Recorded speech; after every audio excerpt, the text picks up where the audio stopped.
வணக்கம். இன்னைக்கு ஒரு குட்டி சிரிப்பு கதை சொல்ல வந்திருக்கிறேங்க. ஒருத்தர் நல்ல வசதிங்களாம். நெறைய பணம் வச்சிருந்தாருங்களாம். ஆனா அவரு ரொம்ப கஞ்சமா. இந்த நபர் பேரு கஞ்சசாமி. பேரே கஞ்சசாமி, ஆளும் கஞ்சந்தாங்க. இவருக்கு காது கொஞ்சம் மந்தமா இருக்கு இல்லைங்களா? அதனால நல்லா கேட்கணும்னு ஒரு ஆசையில ஒரு காது கேட்கிற மிஷின் விக்கிற கடைக்கு போனாருங்களாம்.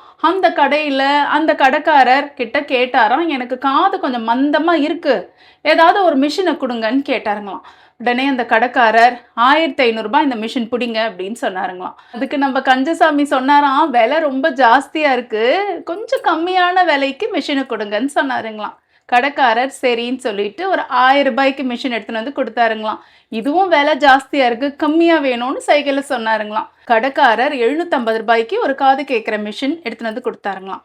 அதுக்கு இவர் அதை விட கம்மியா விலையில இருக்கா அப்படின்னு கேட்டாருங்களாம். கடவுள்லயே ஒரு ரூம் இருக்கான், அதுலதான் மிஷின்கள்லாம் வச்சிருப்பாங்களாம். கடைக்காரர் அந்த ரூம்ல போயிட்டு வரத்துக்கே ஒரு 1/4 ஆச்சாம். உடனே இவர் கேட்டாராம், எப்ப போனீங்க எப்ப வரீங்கன்ட்டு. காது கேட்காதவங்க போடுற மாதிரி ஒரு மிஷின் எடுத்துட்டு வந்து கொடுத்தாராம். இது எவ்வளோன்னு கேட்டாருங்களாம். அது கடைக்காரர் சொன்னாராம், இது 100 சொன்னாருங்களாம். உடனே நம்ம கஞ்சசாமி கேட்டாருங்களாம், இத போட்டா காது நல்லா கேக்குமா? இந்த கஞ்சசாமி சொல்றதை கேட்ட கடைக்காரர் பொங்கி எழுந்தாருங்களாம். இது காது கேட்கிற மிஷினே கிடையாது, அந்த மாதிரி நான் தயாரிச்சு எடுத்துட்டு வந்திருக்கிறேன். இதோட விலை 100 தான்.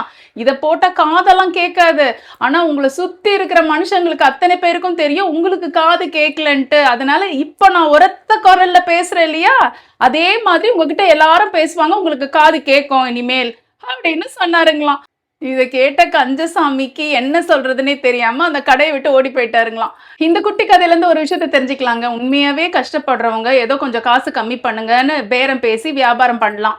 ஆனா இந்த கஞ்சசாமி மாதிரி நல்ல வசதி உள்ளவங்க எல்லார்கிட்டையும் டிஸ்கவுண்ட் கேட்பாங்க, பார்கெயின் பண்ணுவாங்க, அதாவது பேரம் பேசிக்கிட்டே இருப்பாங்க. இந்த மாதிரி வசதி உள்ள ஆட்களுக்கு இந்த மாதிரி கடைக்காரர்கள் பட்டுன்னு பேசி அனுப்புறது தாங்க சரி. இந்த குட்டி சிரிப்பு கதை உங்க எல்லாருக்கும் பிடிச்சிருக்கும்னு நினைக்கிறேன். அடுத்த குட்டி கதையில உங்களை சந்திக்கிறேன். நன்றி, வணக்கம்.